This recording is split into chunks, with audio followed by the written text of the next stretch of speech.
सर्वप्रथम पन्नालाल जी महाराज साहब के चरणों में शत शत नमन एवं वंदन। वर्तमान आचार्य श्री सुदर्शन लाल जी महाराज साहब के चरणों में शत शत नमन एवं वंदन। आप सभी को मालूम है कि पिछले कुछ महीनों से जो प्राज्ञ संघ में, प्राज्ञ संप्रदाय में जो अव्यवस्थाएं फैल रही है, चल रही है, और वो सब चीजें जो आप लोग नहीं सुनना चाह रहे हैं वो भी आप लोगों को सुनने के लिए मजबूर होना पड़ रहा है।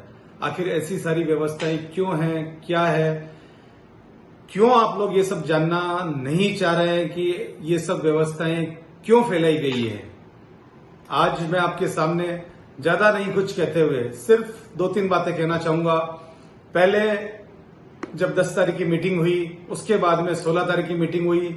जब 16 तारीख की मीटिंग हुई तब तक सब लोगों को एक ही बात का, सचिन सांकला को सब कुछ मालूम है, उसने सब कुछ देखे हुए हैं, उसने सारी वीडियो देखी। और मैं उस 16 तारीख की मीटिंग से एक दिन पूर्व 15 तारीख को जब राका साहब के नागोड़ा गौशाला के अंदर में वहां मीटिंग हुई, लगभग भी 15 से 18 जने वहां थे और सारे वरिष्ठतम सभी लोग वहां उस मीटिंग में मौजूद थे।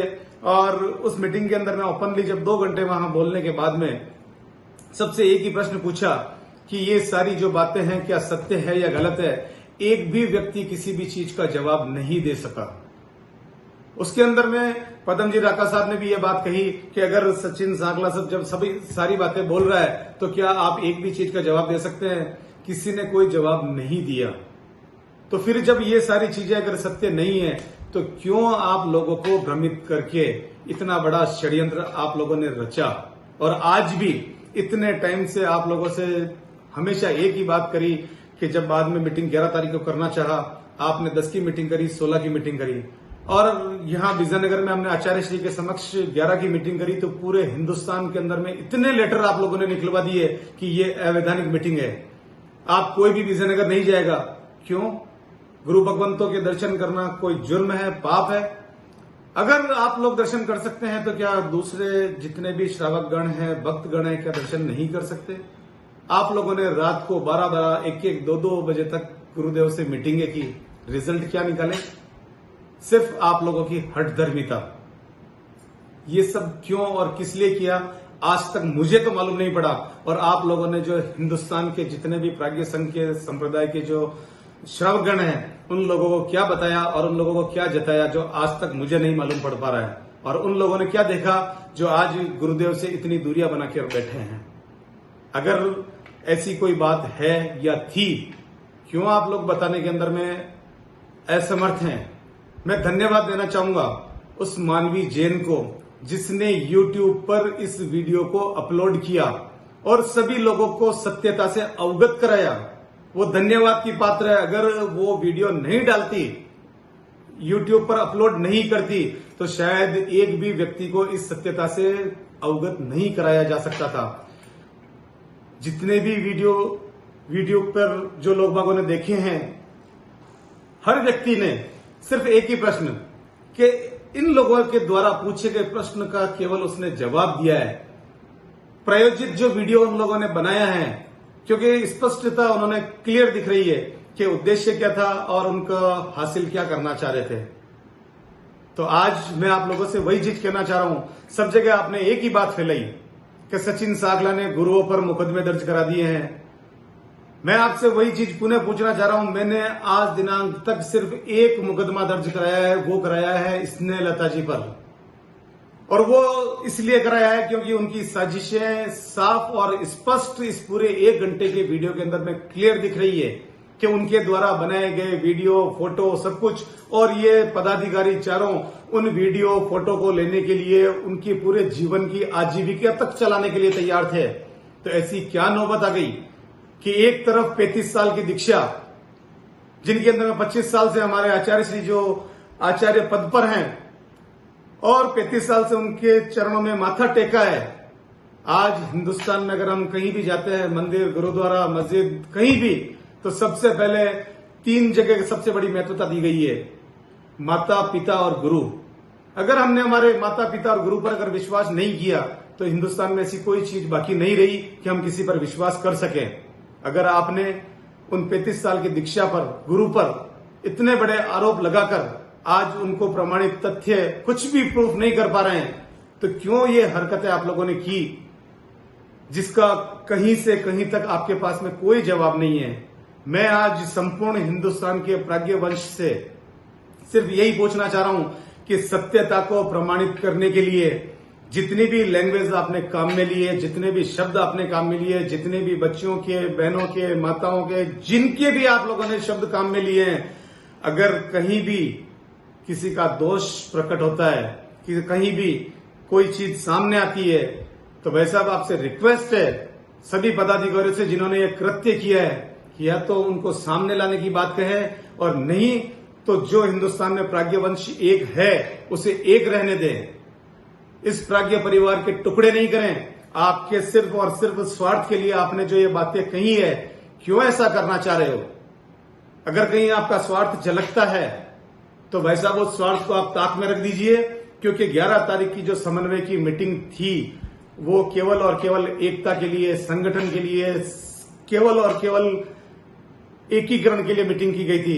किसी भी तरीके से कोई बिखराव का काम नहीं था और पूर्ण विश्वास के साथ जिसमें आप लोगों ने लोगों को फोन कर करके जो लोगों को बताया कि उस मीटिंग में नहीं जाना, महावीर भवन को सीज कर दिया गया है, कोई भी वहां जाएगा तो ऐसी बातें होंगी। लेकिन आज पूरे हिंदुस्तान में उस पूरी मीटिंग का 4.5-5 घंटे जो मीटिंग चली, पूरा उसका वीडियोग्राफ बना, सारी चीजें, एक भी शब्द कहीं गलत काम में नहीं लिया गया और समन्वय के अलावा कोई दूसरी बात हम लोगों ने ना तो किसी की सुनी और ना किसी को बोलने दिया। एक तरफ ये प्राज्ञ संघ है, एक तरफ आपके द्वारा बनाया गया प्राज्ञ संघ है। क्यों इसके बिखराव कर रहे हैं? अगर यही बिखराव आपको करना था और करना है तो आप लोगों ने आज तक जो कोई 20 साल से सेवा दे रहा है, कोई 30 साल से सेवा दे रहा है, तो आपने किस प्राज्ञ वाले संघ की सेवा दी है? क्या ये तोड़ने के लिए? और आज भी आपसे एक ही बात कहना चाहूंगा, केवल और केवल कि आपने जिस तरीके से जिस गुरु का सम्मान खोया है, सिर्फ और सिर्फ उस गुरु का सम्मान लौटा दो। पूरा प्राज्ञ परिवार आज भी एक है। कुछ लोगों की भ्रांतियों के द्वारा संपूर्ण प्राज्ञ परिवार को कहीं से भी तोड़ने की, खंडित करने की किसी को कोई आवश्यकता नहीं है। पन्नालाल जी महाराज साहब ने जिस प्राज्ञ वंश को बनाया, जिस प्राज्ञ वंश को चलाया और आज इतना बड़ा प्राज्ञ वंश पूरे हिंदुस्तान के अंदर में अपनी खुशबू फैला रहा है, उसको तोड़कर किसी को कुछ नहीं मिलेगा। मैं आपसे पुनः निवेदन करता हूं, आग्रह करता हूं कि कहीं भी अगर कोई भी बात आप लोगों को अगर लगता है कि ये समन्वय की बात होनी चाहिए, मैं आज आप लोगों से एक ही विनती करता हूं कि कैसे भी करके इस बात को, इस समन्वय को, क्योंकि किसी भी तरीके से ईगो से काम नहीं चलने वाला है। अगर ये समन्वय आपने कर लिया था 28, 29, 30 तारीख को आप यहाँ विजयनगर में थे, अगस्त माह में सारी बात हो गई थी, आपने क्षमा याचना की, आपने मिच्छामी दुक्कड़म किया और एक पत्रकार जो जैन परिवार से नहीं है और उसने उसके अंदर में माफीनामा का शब्द काम में लिया। क्या हम लोग ने केवल गुरु से ही बात की थी, किसी दूसरे से नहीं की थी? और जब सारी बातें हो चुकी थी तो आपको एक ही दिन के अंदर में ऐसी क्या बातें हो गई कि वापस आपने उसको शुरू से चालू करके कि ऐसी बातें नहीं थी, हमने माफी नहीं मांगी और हमने ऐसा कोई काम नहीं किया? तो भाई साहब, आप लोगों से मैं क्षमा याचना करता हूं, मैं माफी मांगता हूं कि आप लोगों ने जो कृत्य किया है या तो उसे प्रूफ करें और या फिर जो कार्य चल रहा है, जो कार्य कर रहे हैं, उनको करने दीजिए। किसी भी तरीके से संघ को तोड़ने की आवश्यकता नहीं है। लोगों को भ्रमित नहीं करें। रिक्वेस्ट है और आपसे हाथ जोड़कर विनती करता हूं कि इस रिक्वेस्ट को माने और संघ को तोड़ने की कहीं से लेकर कोई गलती नहीं करें, क्योंकि संघ को बनाने के लिए केवल आपका ये जीवन नहीं है। 400-500 साल जो इस संघ को लगे हैं, आज आप लोग डिसीजन लेकर इस संघ को तोड़ने की बात कर रहे हैं, क्या नया अंजाम लेकर आएंगे? और हिंदुस्तान के अंदर में जिस तरीके से आपने जो ये वीडियो बनाया है और इसको जो प्रायोजित वीडियो को जो आपने अपलोड करके लोगों को दिखाना चाह रहे हैं, लोगों से इन सफेद वस्त्र का विश्वास उठ जाएगा। ये चीज मैं आप लोगों से कहना चाह रहा हूं। आज भी आपसे पुनः रिक्वेस्ट के साथ में कि ऐसी कोई गलती नहीं करें। अभी आप अपने घर में हैं, अपने गुरु के पास में आइए और हर चीज का समाधान पाइए। और ऐसी चीज अगर मेरी इस वीडियो को सुनने के बाद में एक भी व्यक्ति अगर मेरी बात से सहमत है तो मेरे साथ कंधे से कंधा मिलाकर प्रश्न पूछने का तो कम से कम जिम्मा उठाएं कि आपने इतनी बड़ी गलती क्यों की। ये मैं आप लोगों से पुनः संपूर्ण क्षेत्र के वासियों से, संप्रदाय के लोगों से, प्राज्ञ संघ के उन संपूर्ण सदस्य से यही गुजारिश करूंगा कि आज जिस तरीके से उन्होंने जितना बड़ा फैलावड़ा फैलाया है, तो जिन्होंने ये फैलावड़ा फैलाया है संभालेंगे भी वही और निपटाएंगे भी वही। अगर उनको फैलाने की ताकत थी तो अब निपटाने की भी ताकत रखे। और इस पूरे एपिसोड को जिस तरीके से उन्होंने गंदगी के साथ में फैलाया है, उस एपिसोड को कैसे भी करके क्षमा याचना से, चाहे माफी से, चाहे कोई भी चीज से, और जितनी चीजों का आपने हवाला दिया है, वापस एक ही बात वापस आपसे 1000 बार यही पूछूंगा, या आप जहां हो वहां बुला लें और ओपन बात करें सबके सामने, सारी जनता के सामने। और जो आपने मीटिंग की थी कि पहले लोगों को भाई 14 तारीख को जो मैसेज डाला था, उसके अंदर में आपने कहा कि ये मैसेज किसी को फॉरवर्ड नहीं करेंगे बिना एजेंडे की मीटिंग को। आज मैं आपसे कह रहा हूं कि अगर आप में ताकत है, आपने जो कृत्य किया है अगर वो सही है, तो पूरे संपूर्ण हिंदुस्तान के प्राज्ञ परिवार की एक मीटिंग कॉल करें और उस मीटिंग के अंदर में प्रश्नों का सवाल जवाब कर लें। अगर इन प्रश्नों का आपके पास में जवाब है तो पब्लिकली जवाब दीजिए, नहीं है तो कैसे भी करके इस सारे कृत्य को यही रोक दीजिए।